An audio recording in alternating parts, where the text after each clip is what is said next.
Hello, Professor and my classmates. This is Kamaljeet Kaur. Today I'm going to present oral case presentation on conjunctivitis.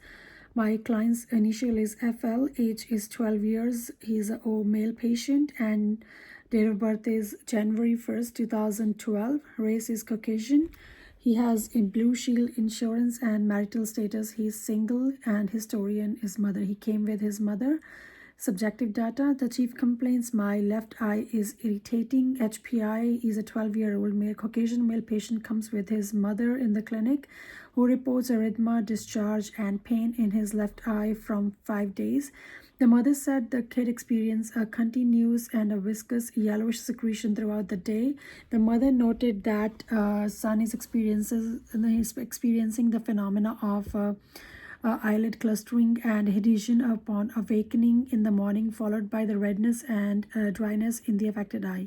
Upon light exposure, the patient reported experience a visual blindness and a sensation of grittiness, specifically in the left eye. Per mother, FL likes to wear the contact lenses, but since he's having this problem, he's not able to wear his contact lenses. The patient reports that the symptoms occur just in his left eye. The patient has a previous contact with someone who had same symptoms and before they appeared, but they claim not to have exposed to any chemicals or foreign bodies in the eye. The mother informed that he had refrained from administering any medications to the eye. The past medical history, the patient is free from any pre-existing medical conditions. He denies any previous surgeries, no known food or drug allergies. Medications, mother denies any current medications. Birth history, FL was born healthy with a vaginal delivery at 38 weeks. Family history, he is a middle kid in a family of 3. All of the siblings are alive except for the oldest one who has asthma. Both parents are living. The patient's mother has a medical background of diabetes and asthma, while father is in a sound health.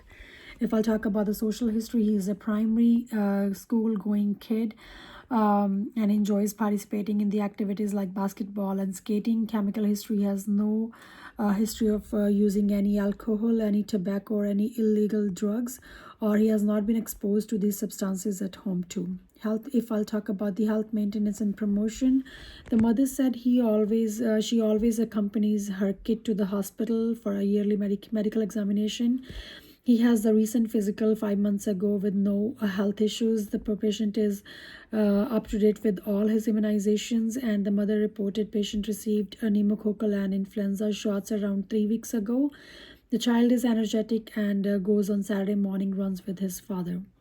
ROS, constitutionally denies any fever, shivers, dizziness, or fatigue throughout his body, and any weight fluctuations. Eyes, reports discharge from eyes, itching, tears, and blurred vision. Denies pain or loss of vision in eyes. Ears, he denies any discharge, itching or discomfort, diminished hearing or tinnitus. Nose, mouth, throat, the patient denies any stuffy nose, any postnasal drip, congestion, or any diminished sense of smell. Neck, denies experiencing pain, stiffness, or swelling in his neck. Skin, there is no rashes. GI, denies any feeling of nauseous, having heartburn, throwing up, or any irregular bowel movements. Cardiovascular, he denies any palpitations, breathlessness, peripheral edema, orthopnea, or soreness in the chest. Respiratory, he denies any chest pains, no breathing difficulty. Genitourinary, denies any hesitancy, incontinence, polyuria or hematuria, or no burning sensation or burning urination reported. Neurological, he denies any having headache, paresthesia, numbness, any syncopes, or any problems with the balance. Peripheral, no varicose veins or leg cramps. Musculoskeletal, he denies experiencing pain in his joints or muscles. Psychiatric, denies any mental symptoms such as a memory problem, hallucinations, or disorientation. Endocrine, denies any presence of fatigue, polydipsia, frequent urination, or recent weight changes. The objective data, vital signs, blood pressure 119/73, heart rate 73, respirations 19, temperature 98.3, SpO2 98 at room air, weight is 80 pounds, and height is 4 feet 9 inches, and the BMI is 17.3, which is 20th percentile. Physical exam journal. He's a well-nourished kid, hygienic, typical gait, proficient, communication with abilities, and a capacity to cognizant of his environment, others, and the progression of time.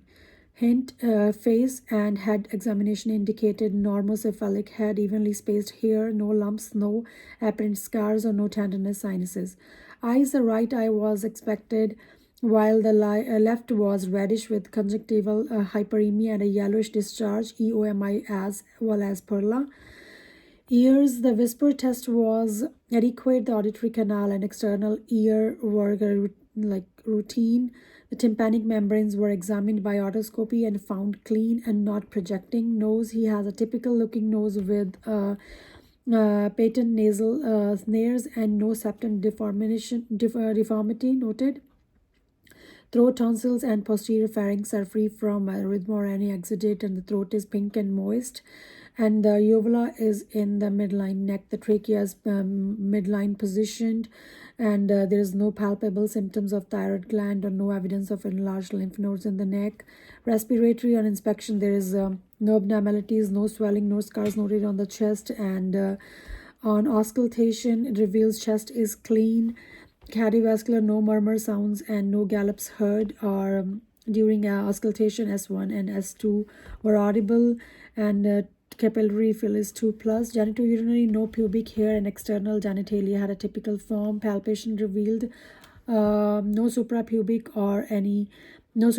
pain or no bladder palpability. Neurological, all muscle groups showed normal muscular tone, with patient cranial nerves were undamaged. Additionally, muscular power was evaluated and it's 5 out of 10, which is typical. The patient has normal symmetric gait and maintains pink sensations in both and upper and lower limbs. Diagnostic test. It was requested that an eye culture to be obtained. PCR test was performed to confirm the presence of bacteria. So my assessment is differential diagnosis is bacterial conjunctivitis. My rationale is the eye is pink, also looking bacterial conjunctivitis is an infection of the conjunctiva that many impact either the bulbar or peripheral conjunctiva. The primary manifestations of this include erythema, pruritus, purulent discharge. And my second diagnosis is allergic conjunctivitis. It is an immunological response to an allergen causes allergic conjunctivitis. Gritty, red, watery, or itchy eyes are the symptoms of the illness, and the discomfort and does not display any sensitivity to the light. The next is viral conjunctivitis. Adenovirus are the leading cause of viral conjunctivitis, which affects many people and can spread quickly. My primary diagnosis is bacterial conjunctivitis. It is supported by the patient's left eye discomfort and discharge, inflammation of conjunctiva, which leads to redness and pus-like discharge. And my plan is medical intervention. Bezivence should be administered as 1 drop in the left eye for 3 days, 3 to 7 days. And education is given to the patient, and the patient will learn the value of hand hygiene, and it is recommended to refrain from any contact lenses until the symptoms subside. And it will also be recommended that he refrain from handling his eyes and from exchanging vomits. He also need to be trained in contact lenses maintenance, which include not sleeping with them and carefully cleaning them. Referrals: if the patient's symptoms continue, it would be advisable to seek the expertise of an ophthalmologist. Follow-up plan: schedule a follow-up plan with the patient after 1 week. Thank you.